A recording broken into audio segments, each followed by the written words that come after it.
my pleasure to affirm that pursuant to a vote by the Mets Hall of Fame committee, Keith Hernandez, number 17, will be retired this year in a ceremony on July 9th. This is one more step in celebrating Mets history and its great players. Keith is only the fourth Mets player to have his number retired and is the fifth overall, including Jackie Robinson. Boy, 60 years of franchise history, and very few Mets have had their number retired. It is really quite an honor for the great Keith Hernandez. 17 seasons in the league, 11 consecutive Gold Gloves at the first base position. He was an MVP, won a batting title, over 2,100 career hits, couple of World Series. A great body of work, of course, one that we're all familiar with as baseball fans, and it is a pleasure to welcome Keith Hernandez to Hot Stove. Keith, congratulations on this honor. Thank you very much, man. I'm just absolutely thrilled about it. Keith, how did you find out? When did you find out? And what was your initial kind of feeling? Like, there's an immortality for a baseball player to having your number in a stadium. Well, I got a phone call from Steve Cohn, the owner of the Mets, and he is in my address book on my phone. So his name popped up on my phone screen. I'm going, what the heck is he calling me for?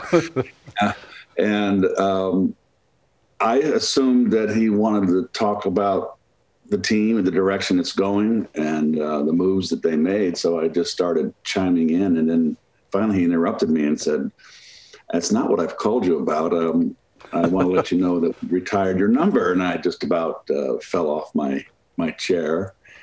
And, it took about 48 hours for it to really sink in. And you're right, Ron. It is the highest honor that an organization could bestow on a player. Years from now, decades from now, who knows? A century from now, when I'm long gone, my number will always be up there. It's not so much that the number will never be worn again. That's not something I think about. Look at that swing. Anyway, the fact that I'm up there in the rafters, they call it, up there with Casey Stengel and Gil Hodges and Tom Seaver and Mike Piazza and Jerry Koosman, we're the only ones. And that is something that is very special. You know, Keith, I was when you see all of those dominoes kind of fall, the Gil Hodges, the Jerry Koosmans, and others, it's not too much to think that at some point when the Veteran Committee reconvenes that Keith Hernandez's name is going to be of great import. Well, I know I have no control over that. Then I read the articles. I had no idea that I'm up again in the Veterans Committee in 2024. And I had no idea, because the only reason why I found out was reading all the articles and about the number being retired. I know that sabermetrics and analytics love me, and we'll see how it goes. And like I said, I have no control over it. It would be an enormous honor. I mean, who doesn't want to be in the Baseball Hall of Fame? I mean, you grow up as a kid and you want to be this, you want to be an all-star, you want to play in a World Series. You want to be a star. You don't want to just be, a 250 hitter, just a marginal player. You want to be a star. And those are my dreams when I was young and as playing Little League when I started, when I was 8 years old. And I've attained everything now except the Hall of Fame. And that would be wonderful. But we'll see how it goes. Keith, you have such a high profile as a Met, and of course for your 7 years there, you played at such a high level, you were such a big part of that World Series team. But in St. Louis, they might be saying, there's a matter of a whole decade here. He was ours first, 10 years as a Cardinal. When you look back at your own career, I'm sure it's with fondness for both cities that you called home, but where do you place it between St. Louis and New York? Well, they're both special. I grew up a Cardinal fan, and believe it or not, and my dad served in World War II at Pearl Harbor in a ship repair unit. He was shipped out there 6 weeks after Pearl Harbor, and served the entire war there and played on the Navy team. He was a very fine first baseman that entertained the troops. And Stan Musial came in 1945 and played on that team. So Dad developed a relationship with Stan, and Stan would leave us tickets at Candlestick Park when I was a kid, my brother and I, and we got in the clubhouse after the game in Candlestick Park. So that made me an instant Cardinal fan. And I was also a Yankee fan because I'm born on the same day as Mickey Mantle. And I discovered that when I was around 7 years old, when I got my first Mickey Mantle card. So that's why I always had a seven on my back. So in '64, I had to root for one team, and I rooted for the Cardinals. So I grew up in the Cardinal chain.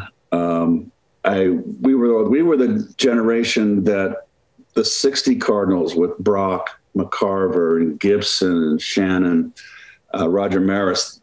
It was just Lou and Gibby that were left. And we were the group that came up, the next generation that came up. So I played with a lot of guys in the minor leagues. And there's a sense of family there. When you get uprooted, your first trade, fortunately for me, I was only traded once. And it hurt. But life goes on. And it was, New York was something special because they had only won in '69. They had always been a basement team, basically. And to be there, and Ron was a part of that, and a big part of that, to be a 30-year-old player and have all these 21, 22, 23-year-olds around me, and then to turn it around in 3 years and win in New York, that's very special. Now, the Yankees have won so many times. It's different when the Mets win. I mean, the town just went berserk because Met fans have only had two. Keith, every time we have an everyday player on, we see the highlights of them hitting home runs or triples or doubles or running the bases. And with you, it's always split, 50-50. It's your hitting and also your transformative defensive abilities. I've never really asked you this question. I know your dad taught you how to play the position. He taught you everything about every position on the field. I know you watched Bill White as a kid. That's how you were supposed to play. But there also was great feel in the way you played defensively. Did you feel that? Yeah, I always was in anticipation. My father taught us at a very young age, if know the situation. Runners on first and second, one out. If the ball's hit to me, what am I going to do? So it was already programmed, I guess would be the word, in my brain. And, I was a first baseman my whole life. So it was a position at that point, wherever I was in my career, it's a lifetime of that position. I knew it. I knew where to be. And my dad always said one thing. He said, if you're a good fielder, that manager, when you're going to go in a slump, and you're going to go in a slump, the great hitters go in slumps, he's going to be less inclined to take you out of that lineup. If you're a one-dimensional player and you've got a bad glove, he might take you out of the lineup. But if you're a good glove, you can win a game with the leather as well as with the bat. So I'm looking at the Mets schedule, Keith, and the retirement ceremony for your number happening on that very special day in July. And I'll ask you a really hard question here. If there's only 2 tickets that you can give out for people to attend the ceremony, and Gary Cohen, Ron Darling, and your cat Haji are all in line for those 3 tickets, those 2 tickets, who's the guy off the lifeboat? Oh, gosh. It has to be Haji because he's almost 20 years old, and he's right over here sleeping, starting to lose his eyesight. And they see I got glasses for him. And he's also getting a little bit hard of hearing, but he's still feisty. He's been my buddy for almost 20 years. And he woke me up this morning at 6 o'clock as normal. You just described the relationship I have with Harold Reynolds.